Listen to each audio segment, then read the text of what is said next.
Nabi Muhammad sallallahu alaihi wasallam tidak hanya diutus kepada jin dan manusia, rahmatan lil alamin, rahmat bagi alam semesta. Alam itu ada fam-famnya, ada fam nabat. Apa arti nabat? Tumbuh-tumbuhan. Ada Adam, ada jin. Ada apa lagi? Yang di atas itu namanya apa? Bintang-bintang, nujum. Semuanya adalah umatnya Rasulullah sallallahu alaihi wasallam. Maka umatnya Nabi Muhammad bukan hanya kita. Suatu kali ada anjing lewat. Anjingnya lucu-lucu, tapi ganggu sholat. Cuma ada anjing yang tidak ganggu sholat. Apa kata Nabi? Laula annaha ummatun minal umam la amartu biqatliha. Seandainya si anjing-anjing itu bukanlah umat di antara umat-umat, tentu aku memerintahkan untuk membunuhnya, membinasakannya. Berarti si guguk pun juga umat. Jadi kita nggak boleh karena anjing najis terus kita sembelih, nggak boleh ya. Kita kemudian zalimi, nggak boleh. Karena dia juga umat. Onta umat, makanya onta datang kepada Rasulullah ngadu. Bedanya onta ngadu masalah lapar sama beban. Ngomong si onta, ya Rasulullah, bebanku sangatlah banyak, tapi makanku sedikit, tuanku pelit. Kalau bahasa Jawanya apa Ustaz? Pelit, medit gitu. Ada yang lebih jelek dari itu gak? Kalau bahasa Arabnya syahih, pelit, bakhil. Di atas bakhil itu syahih. Syahih itu gak hanya pelit ke orang, ke badannya dia pelit. Itu syahih. Dan orang yang paling syahih adalah disebut nama baginda, dia tidak berselawat. Al-bakhil man dzukirtu indahu falam yusalli alayya. Orang paling bakhil, paling apa tadi? Medit. Aduh, jelek banget ya. Orang paling pelit itu disebut namaku, yang mana dia ada semua karenaku. Dia tidak berterima kasih kepadaku. Maka salawat kita bentuk terima kasih kepada sang baginda Nabi Muhammad sallallahu alaihi wasallam. Arab Badui nantang Rasulullah. Ya Muhammad, itu ada pohon kurma. Panggil aja sini. Kalau emang ente seorang Rasul rahmatan lil alamin, Rasul Rabbil alamin. Nabi Muhammad senyum aja. Itu kan umatnya. Itu pohon ada ruh, namanya ruh nabat. Syekh Abdul Qadir Jilani Kutub Rabbani dalam kitab Sirrul Asrar menyebutkan ar-ruh an-nabati. Ada di situ. Sedangkan di hewan ar-ruh al-hayawani ada semua, dan itu ada nama-namanya. Rasulullah yang nyimpan namanya. Nama ini yang dibagi-bagi kepada kekasih-kekasihnya. Dipanggil oleh Rasulullah, oi pohon kurma. Cuma karena saya tidak tahu nama pohon ini, saya nggak bisa manggil dia. Oi pohon, nggak datang dia. Wajar, kita bukan Nabi, bukan Nabi Muhammad sallallahu alaihi wasallam. Dipanggil oleh Rasulullah, datang itu. Coba zaman sekarang keramat begitu ditunjukkan, wah abah langsung disembah orang. Ini Allah ini. Kenapa Nabi Muhammad sallallahu alaihi wasallam 13 tahun hanya mengajarkan tauhid di Mekah? Supaya sahabatnya tidak menyembahnya.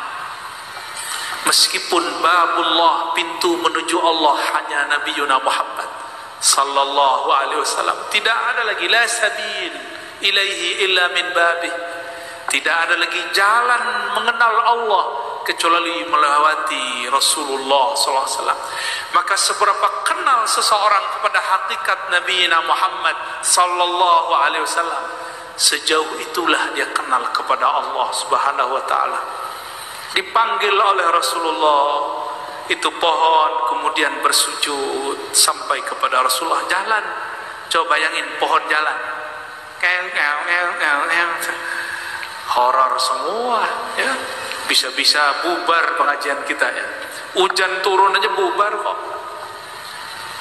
Ntar ada masa pengajian, hujan turun bubar nggak? Ntar kita lihat ya. Ada masanya nanti. Hujan itu rahmat bukan? Masa takut sama rahmat enggak? Minta-minta rahmat dikasih nggak mau. Cuma dari tadi panitia doa, ya Allah, kok hujan? Dia lupa. Ini hampir di setiap majelis yang saya kunjungi, sebelum acara, siangnya kah, sebentar sebelum acara, itu selalu ada gerimis. Selalu begitu. Jarang sekali enggak.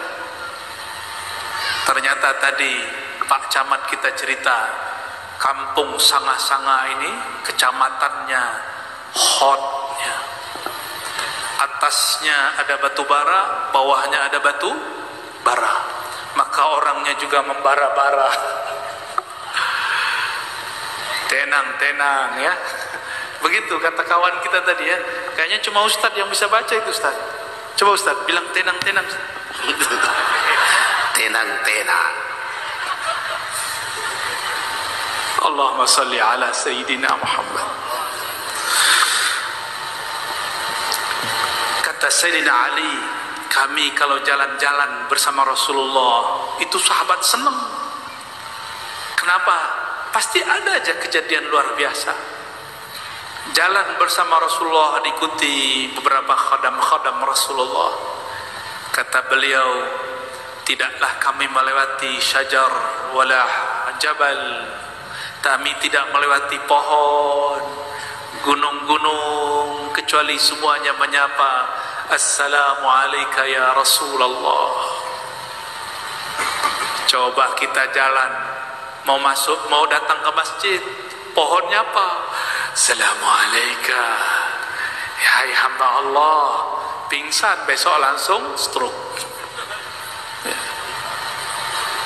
Ada juga kawan saya disalamin oleh makhluk tak tahu dari mana, lalu besok-besok ngaku jadi nabi. Ada? Nggak sanggup kita mengalami hal-hal begitu. Maka tidak usah minta karamah, karena karamah tertinggi adalah ma'rifah. Ma'rifat itulah yang membuat seseorang istiqamah. Kalau pahala gak bikin istiqamah, pahala nih atau keajaiban, kalau keajaiban tidak didapat, orang mikir, kayaknya majelis abah ini kurang sakti. Saya udah selawat per 1000 tapi gak ada hasilnya. Saya sudah datang ke majelis, kok malah setengkar sama istri saya, nyalahin abah. Kok semenjak ngaji sama abah, rezeki saya seret gitu. Ada yang gitu nggak? Tuh suul adab ente sama guru itu ya. Kalau begitu terus, saya khawatir itu menyakiti aulia Allah. Khutimta bisu'il khatimah, bisa ditutup nyawanya dengan su'ul khatimah, karena berusangka dia yang salah. Yang disalahkan guru itu bukan Bani Adam, Bani Iblis. Pengajian tadi pagi apa tadi malam? Hari malam ya. Iblis itu nyalahin Nabi Adam, bahkan nyalahin Allah. Iblis itu hakikatnya dahsyat, zikir la ilaha illallahnya tidak pernah berhenti.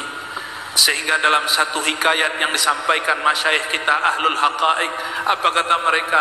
Iblis itu ketika dia tidak mau sujud kepada Nabi Adam, apa kata iblis?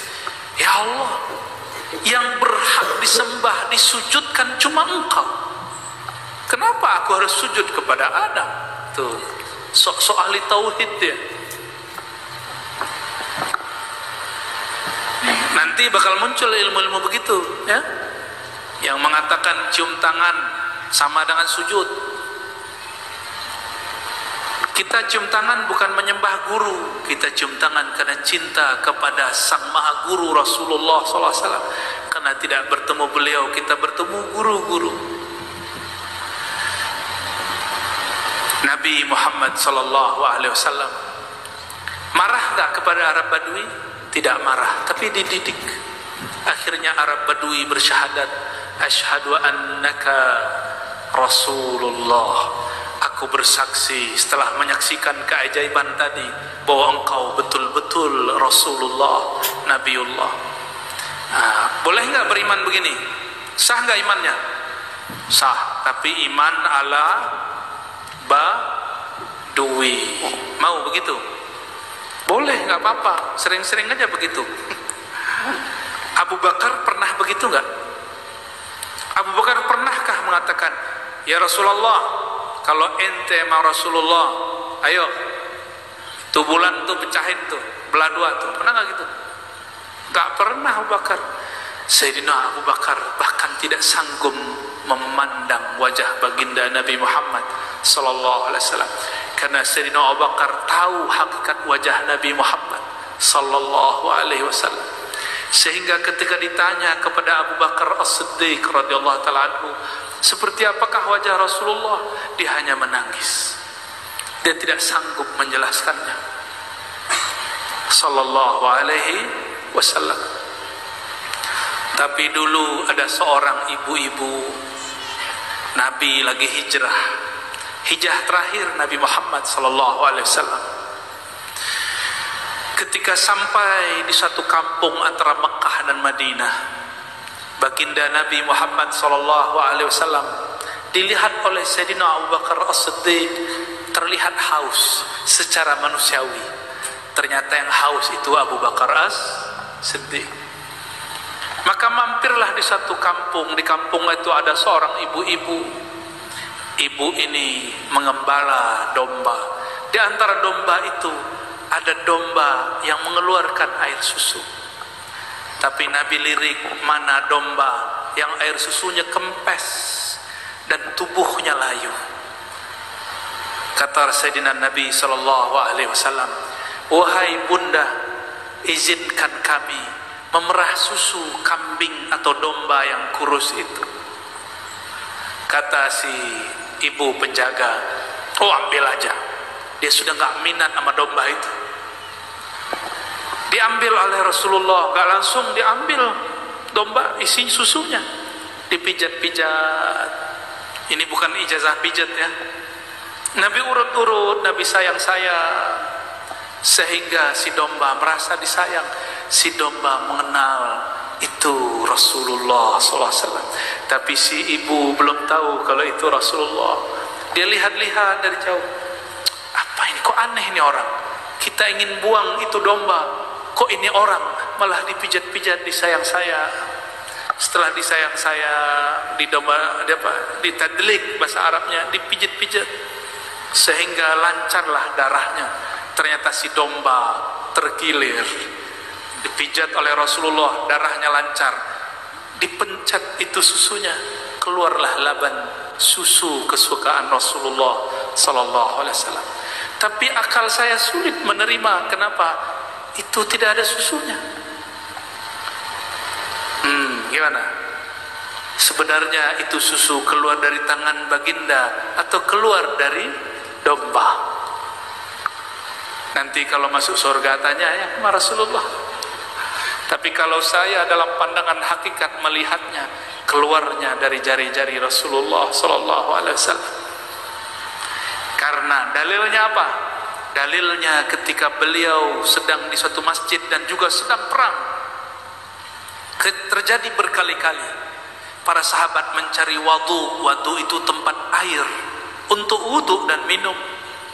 Tidak ketemu airnya habis. Mereka mengadukan kepada Rasulullah sallallahu alaihi wasallam, lalu baginda mengatakan, kumpulkan semua air yang tersisa. Itu yang tersisa dikit dicampur lalu Nabi berdoa. Apa kata para sahabat? Sayyidina Anas, para sahabat mengatakan, kami melihat ma yatafajjar min baini asabi'. Kami melihat air keluar dari jemari-jemarinya sallallahu alaihi wasallam. Itu air Nabi ada keran nggak di belakang badannya? Masuk akal nggak di akalnya kita? Akal kita, tapi akal Sayyidina Nabi akbar min uqulina. akalnya lebih besar dari akal kita. Kita kalau pusing, stres, Nabi kalau ada masalah di bumi, maka beliau mengakses yang di atas bumi. Beliau terus ke surga. Surga itu ada 4 mata airnya. Ada air mineral, ini bukan merek ini ya. Ada air susu, ada air madu, ada air khamar. Semua riwayat yang kita lihat, inilah 2 yang sudah keluar di bumi, air mineral dan air susu. Sallallahu alaihi wasallam. Itu perempuan tambah bingung, diperhatiin, ini siapa ini orang. Dia lihatlah dari ujung rambut Nabi sampai ujung kaki Nabi. Kelak inilah skenario Allah. Abu Bakar tidak berani lihat, hanya melihat tangan Nabi memerah susu. Kelak perempuan ini diriwayatkan dalam riwayat Tirmizi bercerita tentang sosok Nabi Muhammad sallallahu alaihi wasallam. Inilah mungkin boleh kita sebut ketidaksengajaan yang bawa berkah, sallallahu alaihi wasallam. Dan 2 hari ini banyak sekali ketidaksengajaan ya Abah ya, dan semuanya diberkahi. Alhamdulillah. Keluar tuh air susu. Kira-kira gimana? Kita boleh bedakan? Kalau antum meyakini keluarnya dari susu, oke. Kalau saya tidak, saya meyakini keluar dari jemari-jemari Rasulullah sallallahu alaihi wasallam. Nabi itu nggak akan kehausan. Nabi hanya memerankan gaya haus. Ketika para sahabat semuanya tidak makan, Nabi carikan makan. Lalu beliau tidak makan dan beliau mengatakan, innama at'amani rabbi wa saqani. Yang memberiku makan dan minum adalah Allah subhanahu wa ta'ala. Tapi sesekali Nabi pura-pura, bukan pura-pura ya, Nabi berempati. Kalau pura-pura tidak pantas. Berempati ke sahabat yang lapar, belum menunjukkan sikap lapar. Sallallahu alaihi wasallam. Dalam satu riwayat yang lain, riwayat Imam Ibnu Majah, hadisnya hasan. Salah satu kekasih dan murid Rasulullah, khadam beliau yang suka mengambil berkah sisa makanan Rasulullah di masa hidupnya, beliaulah Sayyiduna Abu Hurairah. Sayyiduna Abu Hurairah radhiyallahu taala anhu pernah menjadi gubernur dan menjadi pengusaha.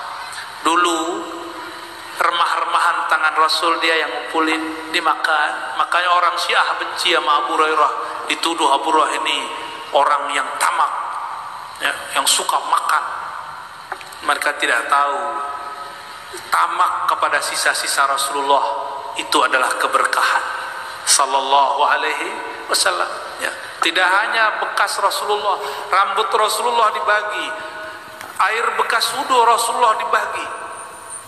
Itu para sahabat semuanya tamak ingin mendapatkannya, maka tamak dalam hak Nabi sallallahu alaihi wasallam itu dibolehkan. Kita boleh tamak dalam cinta kepada beliau, karena tamak itu bahasa Arab artinya keinginan yang kuat, cinta yang luar biasa. Layangan tamak bahasa Indonesia. Sayyidina Abu Hurairah, orang Arab dahulu makan kurma atau bubur gandum. Gandum seperti beras di kita, ada beras 6.000, ada yang 7.000, ada yang 10.000, ada yang 20.000. Satu kali karena orang-orang di Yaman merasa kedatangan Abu Hurairah, sahabat Rasulullah, mereka masaklah gandum termahal, dihidangkan kepada Sayyidina Abu Hurairah. Ketika beliau menerima hidangan itu, beliau melihat gak jadi makan, lihat lagi gak sanggup makan. Yang ketiga, Sayyidina Abu Hurairah tidak sanggup menahan tangis. Apa kata beliau? Ma akala habibi, kekasihku Rasulullah tidak makan seenak ini, tidak pernah menikmati gandum seenak ini. Maka saya sebenarnya malu jika dihabis maulid lalu makan kebuli. Teringat kisah Sayyidina Abu Hurairah. Tapi karena sahibul bait, sahib Marnamid yang punya acara, sedih juga kalau tidak disentuh, kita sentuh juga. Abu Hurairah pun makan, tapi air matanya mengalir. Inilah man arafa nafsahu faqad arafa rabbahu. Hatta mau makan yang terlihat Rasulullah sallallahu alaihi wasallam. Hatta mau jalan, Sayyidina Abdullah bin Umar minta ditemani oleh seorang khadamnya. Beliau radhiyallahu ta'ala anhu anak khalifah kedua, ingin mengenang Rasulullah, maka diajaknya kawan-kawannya, mari kita kenang Rasulullah. Jalanlah ia di mana Rasulullah dulu pernah menginjakkan kaki. Beliau naik ke atas kuda atau onta atau himar di mana Rasulullah dulu pernah menaikinya. Ketika sampai di setempat, kepalanya menunduk, tapi tidak ada yang sedang dihindari. Bertanyalah khadamnya, ya Abdullah, kenapa engkau menunduk padahal tidak ada yang menghalangi kita? Kata beliau, aku teringat di titik inilah Rasulullah dulu menunduk karena dulu ada pohon, pohonnya sudah ditebang. Inilah cara mereka bermaulid. Inilah cara mereka memperingati Mi'raj. Inilah cara mereka mengenang sang baginda Nabi Muhammad sallallahu alaihi wasallam. Itulah rahasianya kenapa para sahabat tidak perlu mengadakan maulid, karena hari-hari mereka memandang nur Nabi Muhammad sallallahu alaihi wasallam. Datanglah seorang sahabat ke negeri Syam. Ternyata di situ bersembunyi seorang muazzin. Kulitnya hitam legam, tapi suaranya membahana sampai ke surga. Ialah Sayyidina Bilal, mantan budak yang dimerdekakan oleh Sayyidina Abu Bakar. Dipanggil oleh Sayyidina Umar, anta maulana, engkau tuan kami. Bukan lagi dipanggil budak, engkau tuan kami wahai Bilal, dan orang yang dimerdekakan oleh tuan kami. Dimintalah Sayyidina Bilal untuk berazan sesaat. Apa yang terjadi? Dia baca Allahu Akbar. Seluruh orang-orang yang pernah mendengar Rasulullah di kampung itu dulu, yang mereka berhijrah, menangis seakan-akan baginda Nabi Muhammad SAW masih hidup. Terus asyhadu an la ilaha illallah. Baru pindah ke asyhadu anna Muhammadar Rasulullah. Surah Bilal yang indah berhenti ketika baca Muhammad, dia pingsan. Seakan-akan dia berada di hadapan Nabi Muhammad sallallahu alaihi wasallam. Begitu mereka mengenang baginda Nabi Muhammad sallallahu alaihi wasallam. Tapi kita disebut nama Nabi dari tadi, sulit mata ini berkaca-kaca, sulit dada ini merinduinya. Mungkin kalbu kita sudah banyak tersita oleh dunia. Kita minta ampun kepada Allah, ya Allah, buanglah cinta selainmu, selain kepada Rasulmu dari kalbuku. Amin ya Rabbal Alamin. Al-Fatihah. A'udzubillahi minasyaitonir rajim. Alhamdulillah rabbil alamin. Iyyaka na'budu wa iyyaka nasta'in. Shiratal ladzina an'amta 'alaihim.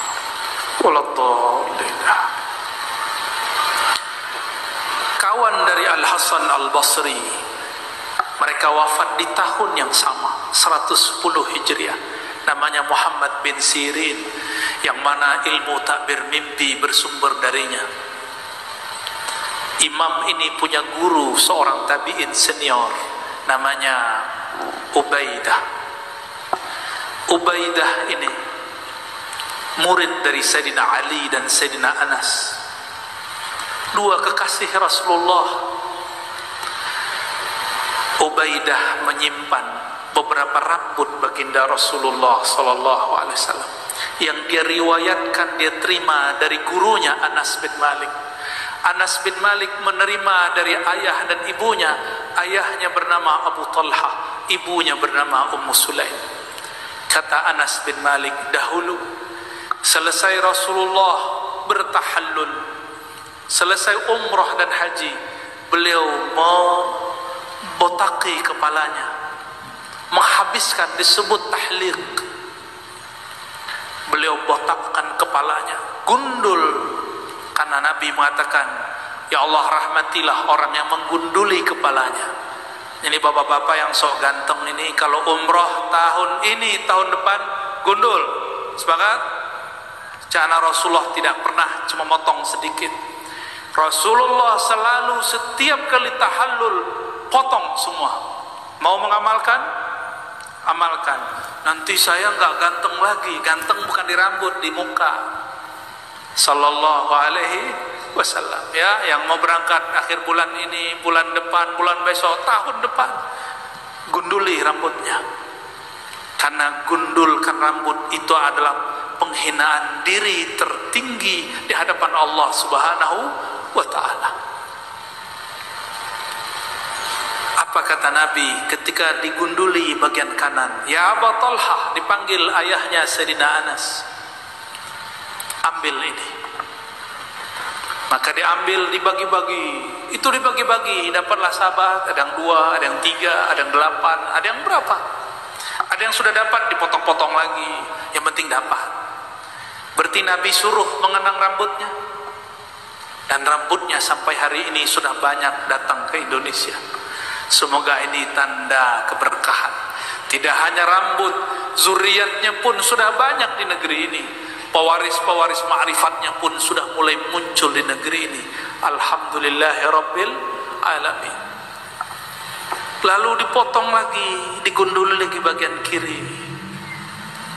Kata Nabi, ya Aba Talhah, berikan kepada istrimu Ummu Sulaim. Maka diberikan ke Ummu Sulaim. Bagikan rambutku ini kepada manusia. Berarti Nabi mengizinkan mengenangnya walaupun hanya lewat rambut. Ummu Sulaim ternyata lebih dahulu ketika Rasulullah tidur, masukkan ke rambut tol kecil, dijadikan bibit untuk parfum. Diambil 1 tetes, dicampur dengan kasturi. Ambil 1 tetes, campur dengan mawar, melati, terus begitu. Sehingga entahlah mana yang mengharumkan. Entah Rasulullah diharumkan oleh kasturi, entah kasturi yang tambah harum karena wewangian Rasulullah sallallahu alaihi wasallam. Kira-kira mana yang lebih harum? Kasturi atau keringat Rasulullah? Kalau keringat kita gimana? Keringat antum bau jengkol. Bau apa lagi? Bau asam. Keringat kita, karena kita bukan Rasulullah, wajar. Rasulullah SAW harum, bukan main. Ketika dapat rambut, Ummu Sulaim dapat cara baru. Itu rambut diambil, dicelup ke kasturi, dicelup ke air, dicelup. Bertambah ilmunya. Apakah itu syirik? Itu namanya tabarruk, mengambil keberkahan baginda Nabi Muhammad sallallahu alaihi wasallam. Maka semua yang mendapatkan bagian ini, dia mendapatkan keharuman yang luar biasa. Lain dengan Sayyidatuna Aisyah. Ketika dia hendak wafat, dia wasiat kepada khadamnya, jika aku mati, selipkan rambut kekasihku Rasulullah di kain kafanku. Kira-kira gimana tuh? Mungkar Nakir kenal nggak sama Rasulullah? Sama rambut Rasulullah kenal nggak? Kalau ada orang wafat, di bajunya, di kafannya ada rambut Rasulullah, berani nggak dicolek sama Mungkar Nakir? Nggak berani. Ya, nggak berani. Inna Allah harrama 'alal ardi an ta'kula ajsadal anbiya. Bumi Allah haramkan mengganggu jasad para nabi. Maka dari hadis ini ulama kita mengistinbatkan, siapapun yang punya sedikit dari nabi, dia tidak akan dirusak oleh bumi. Bumi ini, jika nanti ada orang yang kurang ajar sama Rasulullah, kata Mungkar Nakir, himpit dia wahai bumi, jepit dia wahai bumi, cekik dia wahai bumi, begitu mungkar dan nakir. Tapi kalau ada bau rambut Rasulullah, siapa yang berani mengganggu? Sallallahu alaihi wasallam. Tapi jangan sedih Bapak Ibu Saudaraku, jika rambutnya tiada, jika bau keringatnya tiada. Rasulullah mengatakan al ulama warasatul anbiya, pewaris hakikiku masih ada, yaitu para ulama yang mengenal Allah dengan jalal dan jamalnya. Maka ulama itu sirnya adalah sirrul anbiya, karena mereka mewarisi para nabi. Tapi ingat, ulama bukan nabi. Sallallahu alaihi wasallam. Gimana, udah ngantuk belum? Saya yang ngantuk. Kalau mau terus salawat dulu satu kali. Ya, fadal, salawat dulu Ustaz. Habis itu kita tambah satu sesi. Kalau mau tanya jawab boleh, insya Allah.